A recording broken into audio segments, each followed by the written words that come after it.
हार नहीं मानूंगा, रार नहीं ठानूंगा, काल के कपाल पर लिखता बिटाता हूँ, गीत नया गाता हूँ। जो प्रहलाद पटेल है, बीजेपी के कद्दावर नेता, पूर्व केंद्रीय मंत्री। सर, मैंने अटल जी की कविता इसलिए कोट की है क्योंकि अब आप नया गीत गाने के लिए मध्य प्रदेश आ गए। नियति अपना काम करती है मनोज जी, और आज हमारे श्रद्धेय नेता की जन्म जयंती पर हमको ये जिम्मेदारी मिली है। वो कहते थे कि जिम्मेदारी छोटी बड़ी नहीं होती, सदन कोई भी हो उसके भीतर मर्यादित आचरण करने का संकल्प लो। सार्वजनिक जीवन में हम सभी हैं, उसी के लिए काम करते हैं, जनप्रतिनिधि हो या ना हो। हम सुशासन के लिए काम करेंगे तो गरीब और जरूरतमंद को न्याय वैसे ही मिल जाएगा। मोदी सरकार ने एक नई परिभाषा दी है जातिवाद के इस आंधी में। उन्होंने कहा गरीब एक जाति है, महिला एक जाति है, युवाओं का जीवन हमसे बेहतर हो। और चौथी बात उन्होंने कही कि किसान जो रीढ़ की हड्डी है हमारी अर्थव्यवस्था का, उसे कीमत भी मिलनी चाहिए और उसे सम्मान भी मिलना चाहिए। और तीसरी बात जो मैं देखता हूं कि मध्य प्रदेश भौगोलिक दृष्टि से इतना महत्वपूर्ण स्थान रखता है कि हम सप्लाई चेन तो हो ही सकते हैं, संसाधनों के कारण हम देश के राज्यों की श्रेणी में नंबर 1 पर पहुंच सकते हैं। इसलिए पूरी टीम उसी बात के लिए काम करेगी और मुझे अवसर दिया है, इसलिए मैं केंद्रीय नेतृत्व का आभार व्यक्त करता हूं। सर, ये जाति जनगणना की बात तो कांग्रेस ने की, लेकिन 1 दर्जन ओबीसी आपके यहाँ मंत्री बन गए मोहन यादव कैबिनेट में। नहीं, भारतीय जनता पार्टी का कोई भी मंत्रिमंडल आप देखेंगे, केंद्र का देखें, राज्यों का देखें, हमने कभी भी सामंजस्य को कम नहीं किया। हमने ताकत को सदैव बढ़ाया। गुलदस्ता गुलदस्ता होता है और वो हमने करके दिखाया। लेकिन आपकी बड़ी कयास लगती थी कि आप मतलब दिल्ली से आए हैं, यहाँ मंत्री बनेंगे नहीं बनेंगे, और पता चला था कि आप तो शायद ये कह रहे थे कि मंत्री नहीं बनना चाह रहे। वो कयास लगाने वालों से पूछना चाहिए। आपकी प्राथमिकता क्या होगी? मेरी प्राथमिकता मध्य प्रदेश।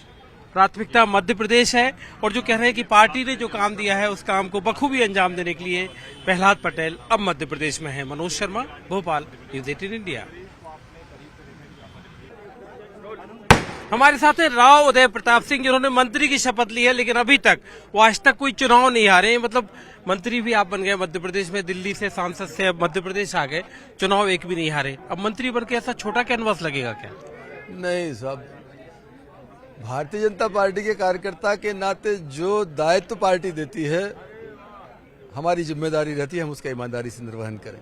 पार्टी ने आदेश दिया था सांसद के रूप में सेवा करना है, संसदीय क्षेत्र में प्राण प्राण से सेवा की।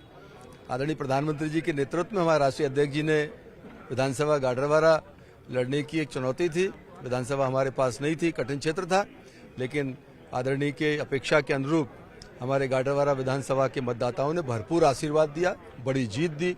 और उस जीत के बाद आज भारतीय जनता पार्टी के हमारे शीर्ष नेतृत्व ने, श्रद्धेय प्रधानमंत्री के नेतृत्व में जो जिम्मेदारी मुझे दी है, मुझे लगता है कि जिम्मेदारी को मैं चुनौती के रूप में लूंगा और अपनी तरफ से पूरे सामर्थ्य, पूरे परिश्रम से आगे आने वाले समय में बेहतर से बेहतर करूं, इस बात के लिए संकल्प होकर काम करूं। मध्य प्रदेश के लिए आपने क्या, मतलब चूंकि चुनाव में तो चल रहा था मध्य प्रदेश के एमपी के मन में मोदी, मोदी के मन में एमपी, अब मंत्री बनने के बाद स्वाभाविक रूप से चुनावी समय में मध्य प्रदेश में एमपी के मन में मोदी और मोदी जी के मन में एमपी। आज मैं कह सकता हूं कि वो हमारे लिए एक, कहना चाहिए कि एक आधार के रूप में हम उसको सामने रखकर काम करेंगे। और स्वाभाविक रूप से देश के मन में मोदी हैं और मोदी जी के मन में देश है। लगातार 10 वर्षों से मोदी जी इस देश की प्रगति के लिए काम कर रहे हैं। दुनिया की नज़रों में भारत का मान बढ़ाने का उन्होंने काम किया है। और अब प्रधानमंत्री जी के नेतृत्व में तीसरी पारी इस देश में शुरू होगी। मुझे लगता है वो क्षण अविस्मरणीय होगा और पूरी दुनिया में एक सामर्थ्यवान भारत के उदय का जो सपना प्रधानमंत्री जी ने देखा है, इस देश की जनता ने देखा है, उसको पूरा करने का शायद ये सही वक्त होगा। सोचा था मंत्री बनेंगे? ये तो कभी नहीं, हम लोग ये सोचकर काम नहीं करते। जनता के बीच 1994 में वो छोटी उम्र में जनपद का अध्यक्ष बनकर जब आए थे, तभी कल्पना नहीं की थी कि विधायक बनूंगा। जब विधायक बन गया था तब सोचा नहीं था कि सांसद बनूंगा। सांसद के रूप में 15 वर्षों पूरी ताकत से काम किया, क्षेत्र की प्रगति, उसके उत्थान के लिए काम किया, सदन के अंदर काम किया, हमारे प्रधानमंत्री जी के नेतृत्व में जो नीतियां थी उनको लागू कराने में काम किया। देश के बाहर सीपीए के माध्यम से मुझे अवसर दिया पार्टी ने, उसमें काम किया। और आज जिम्मेदारी मिली है कि गाडरवारा विधानसभा में रहकर एक विधायक के रूप में सेवा करें। अब फिर हमें एक जिम्मेदारी दी है माननीय प्रधानमंत्री जी के नेतृत्व ने, हमारे शीर्ष नेतृत्व ने, कि एक मंत्री के रूप में इस प्रदेश में काम करना है।